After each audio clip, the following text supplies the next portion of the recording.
ನಮಸ್ತೆ 7 ಮಿನಿಟ್ಸ್ ಕ್ಲಾಸಸ್ಗೆ ನಿಮಗೆಲ್ಲ ಸ್ವಾಗತ. ಸೊ ಲಾಸ್ಟ್ ಕ್ಲಾಸಲ್ಲಿ ನಾನು FCFS ಬಗ್ಗೆ ಮಾತಾಡಿದೆ. First come first serve. Okay, operating system ಅಂತ ಪ್ಲೇಲಿಸ್ಟ್ ಇದೆ ಯೂಟ್ಯೂಬಲ್ಲಿ, ಹೋಗಿ ಆ ಪ್ಲೇಲಿಸ್ಟ್ನ ಚೆಕ್ ಮಾಡ್ಬೋದು ನೀವು.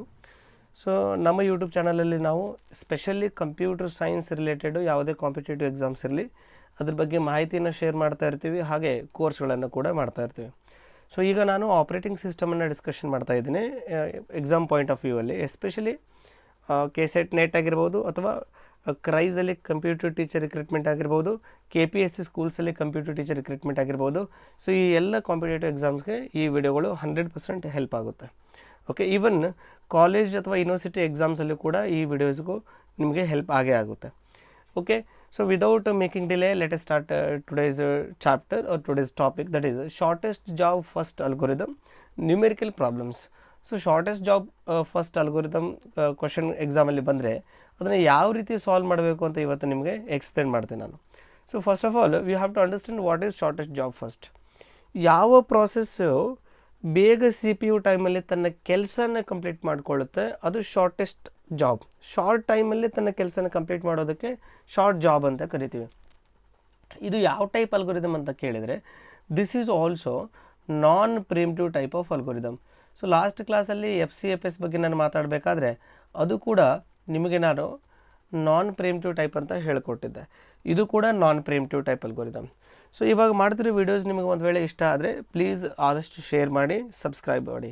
Okay, so let us come back to the topic. So non primitive algorithm ಅಂದರೆ ಅದು ಪ್ರಾಸೆಸ್ CPU ಒಂದು ಸಲ ಹೋದರೆ, ಅಂದರೆ CPU ಅಲೋಕೇಟ್ ಆದರೆ ಆ ಎಲ್ಲ ಕೆಲಸ CPU ಅಲ್ಲಿ ಮುಗಿಸಿದ ಮೇಲೇ CPU ಇಂದ ಹೊರಗಡೆ ಹೋಗುತ್ತೆ. ಓಕೆ, ಸೊ ಇನ್ ಬಿಟ್ವೀನಲ್ಲಿ ಅದನ್ನು ತೆಗೆದು ರೆಡಿ ಕ್ಯೂ ಅಲ್ಲಿ ವಾಪಸ್ ಕಳಿಸ್ಲಿಕ್ಕೆ ಆಗೋದಿಲ್ಲ. ಅದಕ್ಕೆ ನಾನು ನಾನ್ ಪ್ರಿಮಿಟಿವ್ ಟೈಪ್ ಅಲ್ಗೋರಿದಮ್ ಅಂತ ಹೇಳ್ತೀವಿ. ಸೊ ಈಗ ಶಾರ್ಟೆಸ್ಟ್ ಜಾಬ್ ಫಸ್ಟ್ ಅಲ್ಗೋರಿದಮ್ ಯಾವ ರೀತಿ ವರ್ಕ್ ಆಗುತ್ತೆ ಅಂದರೆ ಆದರೆ ಬರ್ಸ್ಟ್ ಟೈಮ್ ತುಂಬ ಇಂಪಾರ್ಟೆಂಟ್ ಆಗುತ್ತೆ. ಸೊ ಇಲ್ಲಿ ಕ್ರೈಟೀರಿಯಾ ಯಾವುದು ಅಂದರೆ burst time. Remember this and you can mark it as important. So ಇಲ್ಲಿ ಬರ್ಸ್ಟ್ ಟೈಮ್ ತುಂಬ ಇಂಪಾರ್ಟೆಂಟ್ ಆಗುತ್ತೆ. ಅದ್ರ ಜೊತೆಗೆ ಜಾಬ್ ಪ್ರಾಸೆಸ್ಗಳು ಯಾವಾಗ ಅರೈವ್ ಆಯಿತೋ ಅದು ಕೂಡ ತುಂಬ ಇಂಪಾರ್ಟೆಂಟೇ ಆಗುತ್ತೆ. So now directly we will try to solve this problem. First thing what you all have to do is you all have to do draw a Gantt chart. ಮೊದಲು ನೀವು ಒಂದು Gantt chart ಅನ್ನು draw ಮಾಡಬೇಕು. That is very important. Okay, sorry, 2 seconds. I will draw one Gantt chart. So let us take a shape so that properly I can draw. So let's say this is a Gantt chart. ಇದೊಂದು Gantt chart ಅಂತ ಇಟ್ಕೊಳ್ಳಿ. So ಇದು ಇಲ್ಲಿ ನೀವು 1 by 1 ಪ್ರಾಸೆಸ್ಗಳನ್ನು draw ಮಾಡಬೇಕಾಗುತ್ತೆ. Okay, so ನಾವು process usually ಯಾವ ಟೈಮಲ್ಲಿ ಅರೈವ್ ಆಗುತ್ತೆ ಅಂದರೆ ಫಸ್ಟಿಗೆ ನಾವು 0th ಟೈಮಲ್ಲಿ ಯಾವ ಪ್ರೊಸೆಸ್ ಅರೈವ್ ಆಗಿದೆ ಅಂತ ನೋಡಬೇಕು.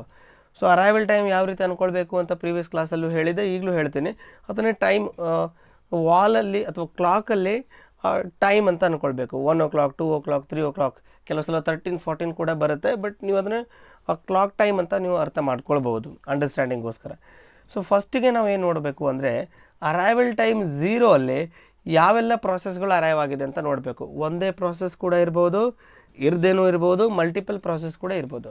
ಸೊ ಈ ಕ್ವೆಶನಲ್ಲಿ ನೀವು ಅರೈವಲ್ ಟೈಮ್ 0 ನೋಡೋದಾದರೆ ಯಾವ ಪ್ರಾಸೆಸ್ ಅರೈವ್ ಆಗಿದೆ ಅಂದರೆ P1 ಅರೈವ್ ಆಗಿದೆ. ಮತ್ತು ಯಾವುದೆಲ್ಲ ಪ್ರಾಸೆಸ್ ನೀವು ನೋಡ್ತಾ ಹೋದರೆ ಯಾವುದೂ ಪ್ರಾಸೆಸ್ ಇಲ್ಲ. ಸೊ ಅರೈವಲ್ ಟೈಮ್ 0 ಅಲ್ಲಿ ನಮ್ಮ ರೆಡಿ ಕ್ಯೂವಲ್ಲಿ ಇರೋ ಪ್ರಾಸೆಸ್ ಯಾವುದು ಅಂತ ಕೇಳಿದರೆ that is P1. So obviously CPU P1ಗೆ ಅಲೋಕೇಟ್ ಆಗುತ್ತೆ. 0th ಟೈಮಲ್ಲಿ P1 ಬಂದಿದೆ. ಸೊ P1 ತನ್ನ ಎಕ್ಸಿಕ್ಯೂಷನನ್ನು ಸ್ಟಾರ್ಟ್ ಮಾಡಿದೆ. ಈಗ ಬರ್ಸ್ಟ್ ಟೈಮ್ ನೋಡಬೇಕು. ಮೊದಲೇ ಹೇಳಿದ್ದೀನಿ ಬರ್ಸ್ಟ್ ಟೈಮ್ ತುಂಬ ಇಂಪಾರ್ಟೆಂಟ್ ಇಲ್ಲಿ ಅಂತ. ಬರ್ಸ್ಟ್ ಟೈಮ್ ಎಷ್ಟಿದೆ? 7 ಇದೆ. ಸೊ 0ದಿಂದ 7ವರೆಗೂ P1ನೇ CPU ಅಲ್ಲೇ ಇರುತ್ತೆ, ಬೇರೆ ಯಾವ ಪ್ರೊಸೆಸ್ಸು ಅಲ್ಲಿ CPUಗೆ ಬರೋದಿಲ್ಲ. ಬಟ್ ಈ ಟೈಮ್ ಗ್ಯಾಪಲ್ಲಿ 0 to 7 ಈ ಪರ್ಟಿಕ್ಯುಲರ್ ಟೈಮ್ ಪೀರಿಯಡಲ್ಲಿ ಯಾವೆಲ್ಲ ಪ್ರಾಸೆಸ್ಗಳು ರೆಡಿ ಕ್ಯೂಗೆ ಬಂದಿದೆ ಅಂತ ನೋಡ್ಕೋಬೇಕು. ಅರ್ಥ ಆಯಿತಾ? ಅದಕ್ಕಿಂತ ಮೊದಲು P1 0ದಿಂದ 7ವರೆಗೂ ಎಕ್ಸಿಕ್ಯೂಟ್ ಆದರೆ ರೆಡಿ ಕ್ಯೂವಿಂದ ಇದು ಹೊರಗಡೆ ಹೋಯಿತು, ಅದರ ಕೆಲಸ ಕಂಪ್ಲೀಟ್ ಆಯಿತು. ಬಟ್ 0 to 7 ಗ್ಯಾಪಲ್ಲಿ ಯಾವೆಲ್ಲ ಪ್ರಾಸೆಸ್ ಬಂದಿದೆ ಅಂತ ಒಂದು ಸಲ ನೋಡಬೇಕು. ಆ್ಯಟ್ ಎ ಟೈಮ್ 2 P2 ಬಂದಿದೆ, ಆ್ಯಟ್ ಎ ಟೈಮ್ 4 P3 ಬಂದಿದೆ, ಆ್ಯಟ್ ಎ ಟೈಮ್ 5 P4 ಬಂದಿದೆ, ಆ್ಯಟ್ ಎ ಟೈಮ್ 6 P5 ಬಂದಿದೆ. ಅಂದರೆ ಈ 2, 4, 5, 6 ಇವೆಲ್ಲ 0 to 7 ಗ್ಯಾಪಲ್ಲಿ ಬರುವಂಥ ಟೈಮ್ಗಳು. ಹಾಗಾಗಿ ಯಾವೆಲ್ಲ ಪ್ರಾಸೆಸ್ಗಳು CPUಗೆ ರೆಡಿ ಕ್ಯೂವಲ್ಲಿ ಇದೆ ಅಂತ ಕೇಳಿದರೆ P2 ಇದೆ, ಅದೇ ರೀತಿ P3 ಇದೆ, ಅದೇ ರೀತಿ P4 ಇದೆ. ಓಕೆ, ಅದೇ ರೀತಿ P5 ಕೂಡ ಇದೆ. Hope you are understanding this. But ಈಗ ಈ ಎಲ್ಲ ಪ್ರಾಸೆಸ್ಗಳು ರೆಡಿ ಕ್ಯೂವಲ್ ಇದೆ. ಈ ರೆಡಿ ಕ್ಯೂವಲ್ ಇರುವಂಥ ಪ್ರಾಸೆಸ್ಗಳಲ್ಲಿ ಯಾವ ಪ್ರಾಸೆಸನ್ನು ನಾವು ಚೂಸ್ ಮಾಡ್ಕೊಳ್ಬೇಕು ಅದು ಇಂಪಾರ್ಟೆಂಟ್. ಸೊ ಯಾವ ಪ್ರಾಸೆಸನ್ನು ಚೂಸ್ ಮಾಡಬೇಕು ಅಂತ ಕೇಳೋದಾದರೆ ಅದರ ಬರ್ಸ್ಟ್ ಟೈಮ್ ಕೂಡ ನೋಡಬೇಕು. P2 ಬರ್ಸ್ಟ್ ಟೈಮ್ ಏನಿದೆ 4 ಇದೆ, P3 ಬರ್ಸ್ಟ್ ಟೈಮ್ ಏನಿದೆ 1 ಇದೆ, P4 4 ಇದೆ, P5 ಏನಿದೆ 2 ಇದೆ. ಸೊ ಈ 4ರಲ್ಲಿ ಯಾವುದು ಬರ್ಸ್ಟ್ ಟೈಮ್ ತುಂಬ ಕಡಿಮೆ ಇದೆ ಅದನ್ನು ನೋಡಬೇಕು. ಸೊ ಆಬ್ವಿಯಸ್ಲಿ P3 ಇದೆ. ಹಾಗಾಗಿ ಗ್ಯಾನ್ ಚಾರ್ಟಲ್ಲಿ ಅಥವಾ CPU ಯಾವ ಪ್ರಾಸೆಸ್ ಬರುತ್ತೆ, P3 ಬರುತ್ತೆ. ಓಕೆ, ಕನ್ಫ್ಯೂಸ್ ಮಾಡ್ಕೊಳ್ಬಾರ್ದು. ಈ ವಿಡಿಯೋ ಕಂಪ್ಲೀಟ್ ಮಾಡಿದ ಮೇಲೂ ನಿಮಗೇನಾದರೂ ಕನ್ಫ್ಯೂಷನ್ಸ್ ಬಂದರೆ ಮತ್ತೆ ಒಂದು ಸಲ ಇದನ್ನು ರಿವೈಂಡ್ ಮಾಡಿ ನೋಡಿ, ನಿಮಗೆ ಡೌಟ್ಸ್ ಎಲ್ಲ ಸಾಲ್ವ್ ಆಗುತ್ತೆ. ಸೊ P3 ಬಂದಿದೆ. P3 ಬರ್ಸ್ಟ್ ಟೈಮ್ ಏನಿದೆ 1 unit of time. So already 7ವರೆಗೂ ಆಗಿತ್ತು. 7 ನೆಕ್ಸ್ಟ್ 1 ಯೂನಿಟ್ ಅಂದರೆ 8 ಆಯಿತು. ಸೊ P3 ವರ್ಕ್ ಕೂಡ ಕಂಪ್ಲೀಟ್ ಆಯಿತು. P3 ರೆಡಿ ಕ್ಯೂವಿಂದ ಆಚೆ ಹೋಯಿತು. ಓಕೆ, CPU ಆಚೆ ಹೋಯಿತು. ದೆನ್ ಈಗ ಉಳಿದಿರೋ ಪ್ರಾಸೆಸ್ಗಳು ಯಾವುದು ಅಂತ ನೋಡಬೇಕು. P2 P4 P5, P2 P4 P5 ಇದರಲ್ಲಿ ಬರ್ಸ್ಟ್ ಟೈಮ್ ಶಾರ್ಟ್ ಯಾವುದಿದೆ ನೋಡಬೇಕು. P2 P4 P5. ಸೊ ಇಲ್ಲಿ ಶಾರ್ಟ್ ಬರ್ಸ್ಟ್ ಟೈಮ್ ಇರೋದು ಯಾವುದು, P5. ಸೊ P5ಅನ್ನು ಸೆಲೆಕ್ಟ್ ಮಾಡ್ಕೊಳ್ಬೇಕು. P5 ಸೆಲೆಕ್ಟ್ ಆದರೆ P5 ಬರ್ಸ್ಟ್ ಟೈಮ್ ಏನಿದೆ ಅಂತ ನೋಡಬೇಕು. 2 ಯೂನಿಟ್ ಆಫ್ ಟೈಮ್. 8ವರೆಗೂ ಆಲ್ರೆಡಿ ರನ್ ಆಗಿತ್ತು, plus 2, then you will get it is 10. So P5 work ಕೂಡ ಮುಗೀತು, CPU ಹೊರಗಡೆ ಹೋಯಿತು. ಸೊ ಉಳಿದಿರೋ 2 processor P2 and P4. P2 burst time ನೋಡೋದಾದರೆ 4 ಇದೆ, ದೆನ್ P4 ಕೂಡ 4 ಇದೆ. ಸೊ ಇಲ್ಲಿ ಒಂದು ಕನ್ಫ್ಯೂಷನ್ ಸ್ಟಾರ್ಟ್ ಆಯಿತು. ಸರ್ P2 ಬರ್ಸ್ಟ್ ಟೈಮ್ 4 ಇದೆ, P4 ಕೂಡ 4 ಇದೆ, ಅವು ಎರಡು ಕೂಡ ರೆಡಿ ಕ್ಯೂವಲ್ಲಿದೆ, ಯಾವುದನ್ನು ಸೆಲೆಕ್ಟ್ ಮಾಡಬೇಕು? ಸೊ ಈ ರೀತಿ ಸೇಮ್ ಬರ್ಸ್ಟ್ ಟೈಮ್ ಏನಾದರೂ ಬಂದರೆ ಅವಾಗ ಅರೈವಲ್ ಟೈಮನ್ನು ಕನ್ಸಿಡರ್ ಮಾಡಿ ತೊಗೊಳ್ಬೇಕು.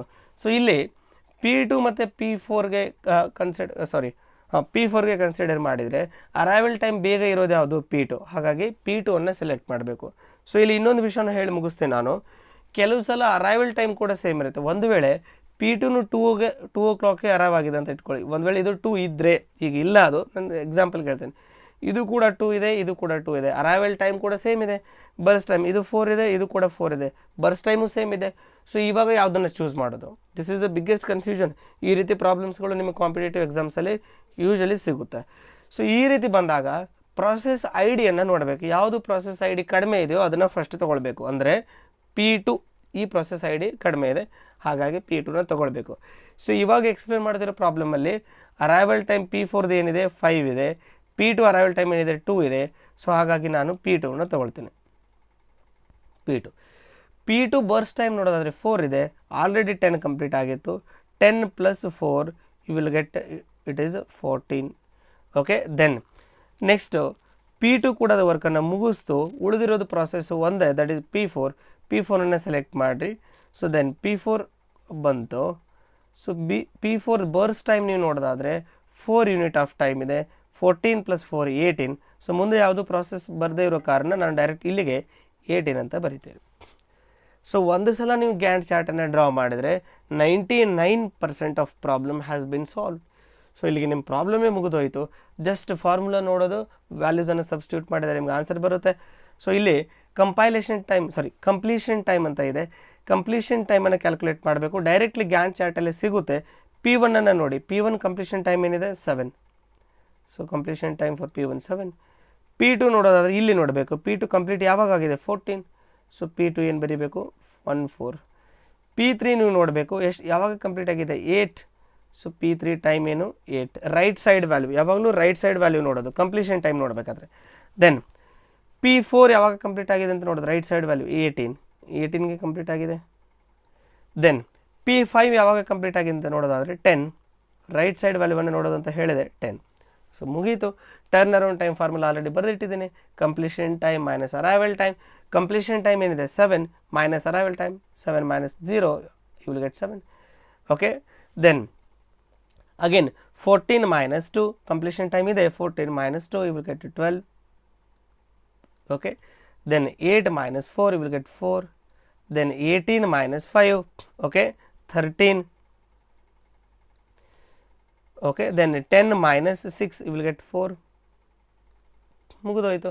ಸೊ ಇದನ್ನು average average turn around time calculate ಮಾಡಬೇಕಾದ್ರೆ ನೀವೇನು ಮಾಡೋದು, ಇವನ್ನೆಲ್ಲ ಆ್ಯಡ್ ಮಾಡೋದು, divided by number of processes. Okay, so this is how we are going to calculate. ಇದಕ್ಕಿಂತ ಮೊದಲು ಇಲ್ಲಿ ಇನ್ನೊಂದನ್ನು ನಿಮ್ಗೆ ಹೇಳಬೇಕು. ವೇಟಿಂಗ್ ಟೈಮ್ ಕೂಡ ಕ್ಯಾಲ್ಕುಲೇಟ್ ಮಾಡಬೇಕಾಗುತ್ತೆ. ರೆಸ್ಪಾನ್ಸ್ ಟೈಮನ್ನು ತೆಗೆದು ಈಗ ಸದ್ಯಕ್ಕೆ ವೇಟಿಂಗ್ ಟೈಮನ್ನು ಮಾಡಿ ಆಮೇಲೆ ರೆಸ್ಪಾನ್ಸ್ ಟೈಮ್ ಕೂಡ ನಿಮಗೆ ಎಕ್ಸ್ಪ್ಲೇನ್ ಮಾಡ್ತೇನೆ. So then I will write it as a waiting time. So waiting time formula ಕೂಡ ಆಲ್ರೆಡಿ ಇದೆ. Turn around time minus burst time. Turn around time already ಇಲ್ಲಿ 7 ಇದೆ, ಬರ್ಸ್ಟ್ ಟೈಮ್ 7, 7 ಮೈನಸ್ 7 0. P2 ನೋಡೋದಾದರೆ 12 minus 4 it is 8, 4 minus 1 it is 3, 13 minus 4, okay, it is 9, 4 minus 2, it is 2. So almost problem is solved. Okay, then you calculate this. 13 plus 7 20 plus 10 30, 32 plus 4 36 plus 4 40, you will get it 40. This one 8 plus 2 10 19 22, so this is 22. 40 divided by number of processes are 5, 22 divided by number of processes are 5. So then you calculate, you will get the answer. So this is how you need to calculate SJF problem. But response time ಬಗ್ಗೆ ಒಂಚೂರು explain ಮಾಡಿ ಇನ್ನೊಂದು important ಪ್ರಾಬ್ಲಮನ್ನು ತಗೊಳ್ತೇನೆ. That is another very important problem. ಆ ರೀತಿ ಪ್ರಾಬ್ಲಮ್ಗಳು ನಿಮಗೆ ಕಾಂಪಿಟೇಟಿವ್ ಎಕ್ಸಾಮಲ್ಲಿ ಸಿಗುತ್ತೆ. ಮೊದಲು ಇದನ್ನೇ ಕಂಪ್ಲೀಟ್ ಮಾಡ್ತಾ ಹೋಗೋಣ. ಓಕೆ, ದೆನ್ ಇಲ್ಲಿ ರೆಸ್ಪಾನ್ಸ್ ಟೈಮ್ ಅಂದರೆ ಏನು? The time at which CPU allocates process first time. ಪ್ರಾಸೆಸ್ಗಳಿಗೆ ಫಸ್ಟ್ ಟೈಮ್ CPU ಯಾವಾಗ ರೆಸ್ಪಾಂಡ್ ಮಾಡುತ್ತೋ, ಯಾವಾಗ ತಗೊಳ್ತೋ ಆ ಟೈಮ್ಗೆ ನಾವು ಏನಂತ ಕರಿತೀವಿ? ರೆಸ್ಪಾನ್ಸ್ ಟೈಮ್ ಅಂತ ಕರಿತೀವಿ. ನಾನ್ ಪ್ರಿಮಿಟಿವ್ ಟೈಪ್ ಅಲ್ಗೋರಿದಮಲ್ಲಿ ರೆಸ್ಪಾನ್ಸ್ ಟೈಮ್ ಅಷ್ಟೊಂದು ಇಂಪಾರ್ಟೆಂಟ್ ಆಗೋದಿಲ್ಲ. ಯಾಕೆ ಅಂದರೆ ಅದು ವೇಟಿಂಗ್ ಟೈಮ್ ಈಕ್ವಲ್ಲೇ ಬರುತ್ತೆ. ಬಟ್ ಅದನ್ನು ಹೇಗೆ ಕ್ಯಾಲ್ಕುಲೇಟ್ ಮಾಡೋದು ಒಂದ್ಸಲ ನೋಡಿ. ಇಲ್ಲಿ P1 ಅನ್ನು ನೋಡಬೇಕು. P1 CPU ಯಾವಾಗ ರೆಸ್ಪಾಂಡ್ ಮಾಡಿದೆ ಅಂತ ನೋಡಬೇಕು, 0th ಟೈಮಲ್ಲಿ. ಓಕೆ, ಅದರ ಅರೈವಲ್ ಟೈಮನ್ನು ನೋಡಬೇಕು, 0, ಅದು ಕೂಡ 0, 0 minus 0 you will get 0. P2 ನೋಡೋದಾದರೆ P2ಗೆ ಪ್ರಾಸೆಸ್ ಅಥವಾ CPU ರೆಸ್ಪಾಂಡ್ ಮಾಡಿರೋದು ಯಾವಾಗ 10, ಬಟ್ ಅರೈವ್ ಆಗಿರೋದು ಯಾವಾಗ 2, 10 ಮೈನಸ್ 2 ಯು ವಿಲ್ ಗೆಟ್ 8. P3ಗೆ ನೋಡೋದಾದರೆ 7ಗೆ ರೆಸ್ಪಾಂಡ್ ಮಾಡಿದೆ, ಬಟ್ ಅರೈವ್ ಆಗಿರೋದು ಯಾವಾಗ 4, 7 ಮೈನಸ್ 4 ಯು ವಿಲ್ ಗೆಟ್ 3. ಸೊ ನೀವು ನೋಡಿ ವೇಟಿಂಗ್ ಟೈಮ್ ಇರೋದು ಬರ್ತಾ ಇದೆ 0, 8, 3. Similarly, you will get 9 and you will get 2. So whatever waiting time you have calculated, same time you will get for response time in case of non-preemptive type algorithm. Because once a CPU allocate ಆದರೆ complete ಆಗೋವರೆಗೂ run ಆಗುತ್ತೆ, ಹಾಗಾಗಿ response time change ಆಗೋದಿಲ್ಲ. ಪ್ರಿಎಂಪ್ಟಿವ್ type ಅಲ್ಗೋರಿದಮಲ್ಲಿ response time ಕೂಡ important ಆಗುತ್ತೆ. ಪ್ರಿಎಂಪ್ಟಿವ್ type algorithm ಮೇಲೆ ಎಕ್ಸಾಮ್ಗೆ ನಿಮಗೆ ರೆಸ್ಪಾನ್ಸ್ ಟೈಮ್ ಕೂಡ ತುಂಬ ಸಲ ಕೇಳ್ತಾರೆ. ಓಕೆ, ದೆನ್ ಸೊ ಇದು ಕ್ಯಾಲ್ಕುಲೇಷನ್ ಮುಗಿತು. This is how we are going to calculate SJF problem. So ಇನ್ನೊಂದು ಪ್ರಾಬ್ಲಮನ್ನು ಕೂಡ ತೊಗೊಂಡಿದ್ದೆ ನಾನು, ನಿಮಗೆ ಈಸಿಲಿ ಅರ್ಥ ಆಗಲಿ ಅನ್ನೋ ದೃಷ್ಟಿಯಿಂದನೇ ತೊಗೊಂಡಿದ್ದೆ ನಾನು. ನಿಮಗೆ ಈ ಪ್ರಾಬ್ಲಮ್ ಈ ಫಾರ್ಮುಲಾಗಳನ್ನು ಕಾಪಿ ಮಾಡ್ತೇನೆ. Okay, so let us copy problem 2. Already ಪ್ರಾಬ್ಲಮನ್ನು ತೊಗೊಂಡಿದ್ದೀನಿ, ನಿಮಗೆ ಇಲ್ಲಿ ಕಾಣಿಸುತ್ತೆ. ಓಕೆ, ಸೊ ಇಲ್ಲಿ let us paste them so that okay. So turn around time calculation ಆಯಿತು. Then problem I will only write directly so that without wasting time let us write a problem. So let us have processes like this. Process, let's say P1, let's say P2, let's say P3. Okay, then let me say P4. Then I will take a arrival time, this is 1, okay, this is 2, this is 1, this is 3. Burst time, let me take P1, I would like to take it as a, okay, let us take 2, this is 3, this is 2, this one is let's say 4. Okay, ಈ ರೀತಿ ಒಂದು ಪ್ರಾಬ್ಲಮನ್ನು ತೊಗೊಂಡಿದ್ದೀನಿ. So ನೋಡೋದಕ್ಕೆ simple ಅಂತಲೇ ಕಾಣಿಸುತ್ತೆ, but ಕೆಲವು ಸಲ confusions ಮಾಡೋದು ಇದೇ ರೀತಿ ಪ್ರಾಬ್ಲಮ್ಗಳು ನಿಮಗೆ ಕನ್ಫ್ಯೂಷನ್ಸನ್ನು ಮಾಡ್ತಿರುತ್ತೆ. ಸೊ ನಾವು ಕ್ಯಾಲ್ಕುಲೇಟ್ ಮಾಡಬೇಕಾಗಿದ್ದು completion time, turn around time and waiting time. Okay, formula already ಇದೆ ಅದು. Okay, so completion time, turn around ಟೈಮನ್ನು ಕ್ಯಾಲ್ಕುಲೇಟ್ ಮಾಡಬೇಕು. ಅದಕ್ಕಿಂತ ಮೊದಲು ನಾವು ಗ್ಯಾಂಟ್ ಚಾರ್ಟನ್ನು ರೆಡಿ ಮಾಡ್ಕೊಳ್ಬೇಕು. ಸೊ ಪ್ರೀವಿಯಸ್ ಎಕ್ಸಾಂಪಲಲ್ಲಿ ಯಾವ ರೀತಿ ಗ್ಯಾಂಟ್ ಚಾರ್ಟನ್ನು ರೆಡಿ ಮಾಡಿದ್ವೋ ಸೊ ಅದೇ ರೀತಿ ಗ್ಯಾಂಟ್ ಚಾರ್ಟನ್ನು ಇಲ್ಲಿ ಕೂಡ ನೀವು ರೆಡಿ ಮಾಡ್ಕೊಳ್ಳಿ. Okay, then P1. ಸೊ ಈಗ ನೀವು ಫಸ್ಟ್ ನೋಡಬೇಕಾಗಿದೆ ಯಾವ 0th ಟೈಮಲ್ಲಿ ಯಾವೆಲ್ಲ ಪ್ರಾಸೆಸ್ಗಳು ಅರೈವ್ ಆಗಿದೆ ಅಂತ ನೋಡಬೇಕು. ಯಾವೆಲ್ಲ ಪ್ರಾಸೆಸ್, ಒಂದೇ ಪ್ರಾಸೆಸ್ ಅಲ್ಲ, 0th ಟೈಮಲ್ಲಿ ಮಲ್ಟಿಪಲ್ ಪ್ರಾಸೆಸ್ ಕೂಡ ಬಂದಿರ್ಬೋದು. ಓಕೆ, ಇಲ್ಲಿ ನೋಡಿದರೆ 0th ಟೈಮಲ್ಲಿ ಯಾವುದೇ ಪ್ರಾಸೆಸ್ ಕೂಡ ಅರೈವ್ ಆಗಿಲ್ಲ. ನೆಕ್ಸ್ಟ್ 0 ಇಲ್ಲ ಅಂದರೆ 1 ಪ್ರಾಸೆಸ್ ನೋಡಬೇಕು, 1 ಅರೈವಲ್ ಟೈಮ್. ಸೊ 1ನಲ್ಲಿ P1 ಅರೈವ್ ಆಗಿದೆ, ಹಾಗೆ P3 ಕೂಡ ಅರೈವ್ ಆಗಿದೆ. ಪೂರ್ತಿ ಅಬ್ಸರ್ವ್ ಮಾಡಬೇಕು ಚಾರ್ಟನ್ನು. ಸೊ ಹಾಗಾಗಿ at a time 1 P1 is arrived and also P2 is arrived. Getting it? But ಇಲ್ಲಿ ನಿಮಗೆ ಒಂದು ಕನ್ಫ್ಯೂಷನ್ ಆಗ್ಬೋದು. P1 ಬರ್ಸ್ ಟೈಮ್ ನೋಡಿದರೆ 2 ಇದೆ, P2 burst time P3, it is not P2, it is P3 burst time ಕೂಡ 2 ಇದೆ. Okay, P3 burst time ಕೂಡ 2 ಇದೆ. ಸೊ ಇವಾಗ ಯಾವುದನ್ನು ಚೂಸ್ ಮಾಡಬೇಕು? ಇವಾಗ ಆಬ್ವಿಯಸ್ಲಿ P1 ಚೂಸ್ ಮಾಡಬೇಕು, ಯಾಕಂದರೆ P1 ಅರೈವಲ್ ಟೈಮ್ 1 ಇದೆ, ಇದ್ರದ್ದು 1 ಇದೆ. ಬಟ್ ಪ್ರಾಸೆಸ್ ಐ ಡಿ ನೋಡಿದರೆ P1 P3, so smallest I D ಯಾವುದಿದೆ? P1 ಇದೆ, ಅದನ್ನು ಚೂಸ್ ಮಾಡಬೇಕು. ಬಟ್ ಇಲ್ಲಿ ಇನ್ನೊಂದು ಇಂಪಾರ್ಟೆಂಟ್ ಪಾಯಿಂಟ್ ಮರಿಬಾರ್ದು, 0th ಟೈಮಲ್ಲಿ ಯಾವುದೂ ಪ್ರಾಸೆಸ್ಗಳು ಅರೈವ್ ಆಗಿರಲಿಲ್ಲ. Hence at a time 0 no processes are arrived. So 0 to 1 this state will be empty. This is called idle state. ಇದಕ್ಕೆ ನಾವು ಐಡಲ್ ಸ್ಟೇಟ್ ಅಂತ ಹೇಳ್ತೀವಿ. ಓಕೆ, ದೆನ್ ಈಗ 0 to 1 ರನ್ ಆದಮೇಲೆ 2 ಪ್ರಾಸೆಸ್ಗಳು ಅರೈವ್ ಆಗಿದೆ, ಒಂದು P1 ಮತ್ತು P3. 2 ಬರ್ಸ್ ಟೈಮ್ ನೋಡಿ 2 ಮತ್ತು 2 ಇದೆ, ಹಾಗಾಗಿ 2 ಸೇಮ್ ಬರ್ಸ್ ಟೈಮ್ ಇರೋದ್ರಿಂದ ಐ ಡಿಯನ್ನು ನೋಡ್ತೀವಿ. ಅರೈವಲ್ ಟೈಮ್ ನೋಡ್ತಿದ್ವಿ, ಅರೈವಲ್ ಟೈಮ್ ಇದು 1 ಇದೆ, ಇದು 1 ಇದೆ. ದೆನ್ ಐ ಡಿ ನೋಡ್ತೀವಿ, P1 ತೊಗೊಳ್ತೀವಿ. ಸೊ ಇವಾಗ P1 ನೀವು ತೊಗೊಳ್ಳೋದಾದರೆ ಓಕೆ, ಸೊ ಗ್ಯಾಂಟ್ ಚಾರ್ಟಲ್ಲಿ P1 ಬರೀಬೇಕು. CPU P1 ಹೋಯಿತು. P1 ಬರ್ಸ್ ಟೈಮ್ ಏನಿದೆ? 2 ಇದೆ. 1 + 2 will get 3. So 3. So at time 3 P1 is completed. Okay, P1 complete ಆಯಿತು. ಸೊ ಈಗ ರೆಡಿ ಕ್ಯೂವಲ್ಲಿ ಯಾವೆಲ್ಲ ಪ್ರಾಸೆಸ್ ಇದೆ ಅಂತ ಪೂರ್ತಿ ನೋಡಬೇಕು. 0, 1, 3 ಈ 3 ಗ್ಯಾಪಲ್ಲಿ ಸೊ ಆಲ್ರೆಡಿ P3 ಇತ್ತು, P2 ಕೂಡ ಬಂದಿದೆ. ಯಾಕಂದರೆ 0 to 3 ಈ ಗ್ಯಾಪಲ್ಲಿ 2 ಕೂಡ ಬರುತ್ತೆ, 3 ಕೂಡ ಬರುತ್ತೆ. ಸೊ P2 ಬಂದಿದೆ. ದೆನ್ ಮತ್ತೆ ಯಾವುದೇ ಪ್ರೊಸೆಸ್ ಬಂದಿದೆ ಅಂತ ನೋಡಬೇಕು, ದಟ್ ಈಸ್ P4. ಈಗ P3, P2, P4 3 ಪ್ರಾಸೆಸ್ಗಳನ್ನು ನೋಡಬೇಕು. 3 ಪ್ರಾಸೆಸ್ಗಳ ಬರ್ಸ್ ಟೈಮ್ ನೋಡಬೇಕು. ಸೊ P3 ಬರ್ಸ್ ಟೈಮ್ ನೀವು ನೋಡೋದಾದರೆ ಓಕೆ, P3 ಬರ್ಸ್ ಟೈಮ್ ನೀವು ನೋಡೋದಾದರೆ 2 ಇದೆ. P4 ಬರ್ಸ್ ಟೈಮ್ ನೋಡೋದಾದರೆ 4 ಇದೆ. P2 ಬರ್ಸ್ ಟೈಮ್ ನೋಡೋದಾದರೆ 3 ಇದೆ. ಸೊ ಹಾಗಾಗಿ ನೀವು ಯಾವುದನ್ನು ಚೂಸ್ ಮಾಡಬೇಕು ಅಂದರೆ smallest burst time that is 2. So P3 choose ಮಾಡಬೇಕು. Let's write P3. ಸೊ ಎಷ್ಟು ಹೊತ್ತು ರನ್ ಆಗುತ್ತೆ ಅಂತ ನೋಡೋದಾದರೆ 2 ಯೂನಿಟ್. ಆಲ್ರೆಡಿ 3 ಇತ್ತು, 3 + 2 5. ಸೊ P3 ಕೆಲಸ ಮುಗಿಸ್ತು, ಹೊರಗಡೆ ಹೋಯಿತು. ಸೊ ಉಳಿದಿರೋದು ಯಾವುದು? P2 ಮತ್ತು P4. P2 ಬರ್ಸ್ ಟೈಮ್ ಏನಿದೆ? 3 ಇದೆ. P4 ಬರ್ಸ್ ಟೈಮ್ ಏನಿದೆ? 4 ಇದೆ. ದೆನ್ P2 ತೊಗೊಳ್ಬೇಕು. P2 ಅಲೋಕೇಟ್ ಆಯಿತು. ಸೊ ಎಷ್ಟು ಯೂನಿಟ್ ರನ್ ಆಗುತ್ತೆ? 3 ಯೂನಿಟ್ಸ್. 5 + 3 8. ಓಕೆ, ಸೊ P2 ಕೂಡ ಕೆಲಸ ಮುಗಿಸ್ತು. ನೆಕ್ಸ್ಟ್ P4 ಉಳಿತು. 8 + left side this is 4. So this is 4 unit. 8 + 4 will get 12. ಮುಗ್ದು ಹೋಯಿತು, ಪ್ರಾಬ್ಲಮ್ ಸಾಲ್ವ್ ಆಯಿತು. ಕಂಪ್ಲೀಷನ್ ಟೈಮ್ ಕ್ಯಾಲ್ಕುಲೇಟ್ ಮಾಡಿ. ಕಂಪ್ಲೀಷನ್ ಟೈಮ್ ಫಾರ್ಮುಲಾ ಆಲ್ರೆಡಿ ತೋರಿಸಿದ್ನಲ್ಲ. ಪದೇ ಪದೇ ಯಾಕೆ ತೋರಿಸ್ತೀನಿ ಅಂದರೆ ಈ ಟೈಮ್ಗಳೇ ನಿಮಗೆ ತುಂಬ ಇಂಪಾರ್ಟೆಂಟ್ ಆಗುತ್ತೆ. ಸೊ ಕಂಪ್ಲೀಷನ್ ಟೈಮ್ ಅದು ಗ್ಯಾಂಟ್ ಚಾರ್ಟಲ್ಲಿ ಸಿಗುತ್ತೆ. Waiting time, turn around time minus burst time. So okay, ಈಗ ಫಸ್ಟು ಕಂಪ್ಲೀಷನ್ ಟೈಮನ್ನು ಬರಿತಾ ಹೋಗೋಣ. ಸೊ ಕಂಪ್ಲೀಷನ್ ಟೈಮ್ ನೋಡೋದಾದರೆ ರೈಟ್ ಸೈಡ್ ವ್ಯಾಲ್ಯೂವನ್ನು ನೋಡಬೇಕು. P1 ಯಾವಾಗ ಕಂಪ್ಲೀಟ್ ಆಗಿದೆ? 3. Let us right 3. P2 ಯಾವಾಗ ಕಂಪ್ಲೀಟ್ ಆಗಿದೆ? 8. Let us right 8. P3 ಯಾವಾಗ ಕಂಪ್ಲೀಟ್ ಆಗಿದೆ? 5. Then I will right 5. P4 ಯಾವಾಗ ಕಂಪ್ಲೀಟ್ ಆಗಿದೆ? 12. I will write it as 12.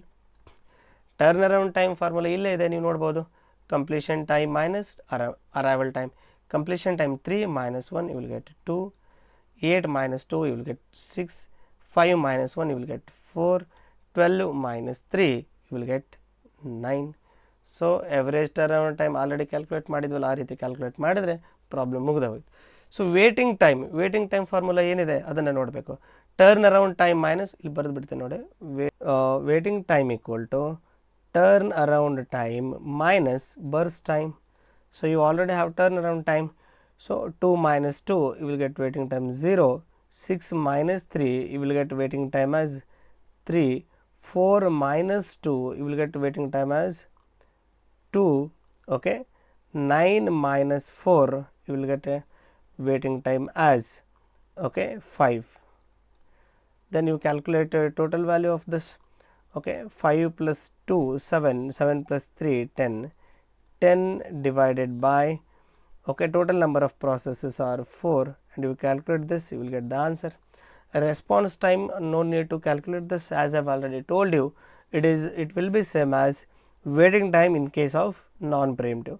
So it is 0, it is 3, it is 2, and it is 5. So this is how you are going to calculate average waiting time, average turnaround time. This is what will be asked in your competitive exams. Okay, ಇಲ್ಲಿ ಇನ್ನೊಂದು important point ಏನು ನೆನಪಿಟ್ಕೊಳ್ಬೇಕು ಅಂದರೆ, so ಒಂದು ವೇಳೆ ಪ್ರಾಸೆಸಸ್ಸು ಮತ್ತು arrival time, burst time ಎಲ್ಲವೂ same ಇದ್ದರೆ process I ಡಿಯನ್ನು ನೋಡಬೇಕು. ಕೆಲವು ಸಲ ಐಡಲ್ ಸ್ಟೇಟ್ಗಳು ಕೂಡ ನಿಮಗೆ ಕೊಟ್ಟಿರ್ತಾರೆ. ಆ ಐಡಲ್ ಸ್ಟೇಟನ್ನು ನೀವು ತಲೆಯಲ್ಲೇ ಇಟ್ಕೊಳ್ಬೇಕು. ಸೊ ಈ ಪ್ರಾಬ್ಲಮಲ್ಲಿ ನಾನು ಐಡಲ್ ಸ್ಟೇಟ್ ಇಂದ ಬಿಗಿನಿಂಗನ್ನೇ ತೊಗೊಂಡಿದ್ದೀನಿ. ಈ ಕೆಲವು ಎಕ್ಸಾಂಪಲ್ಸಲ್ಲಿ ಐಡಲ್ ಸ್ಟೇಟ್ ಮಧ್ಯೆ ಕೂಡ ಬರ್ಬೋದು. ಅಂದರೆ ಒಂದು ಯಾವುದೇ ಪ್ರಾಸೆಸ್ ಅರೈವ್ ಆಗಿ ಅದರ ಟೈಮ್ ಕಂಪ್ಲೀಟ್ ಆದಮೇಲೂ ಕೂಡ ಯಾವುದೇ ಪ್ರಾಸೆಸ್ ಅರೈವ್ ಆಗಿಲ್ಲ, ಸ್ವಲ್ಪ ಗ್ಯಾಪ್ ಬಿಟ್ಟು ಅರೈವ್ ಆದರೆ ಆ ಗ್ಯಾಪಲ್ಲಿ ನೀವು ಗ್ಯಾಂಟ್ ಚಾರ್ಟಲ್ಲಿ ಅದನ್ನು ಬರಿಬೇಕಾಗುತ್ತೆ. Okay, so I think this is clear to you. Okay, so if you like this video, please share, subscribe my channel. Thank you.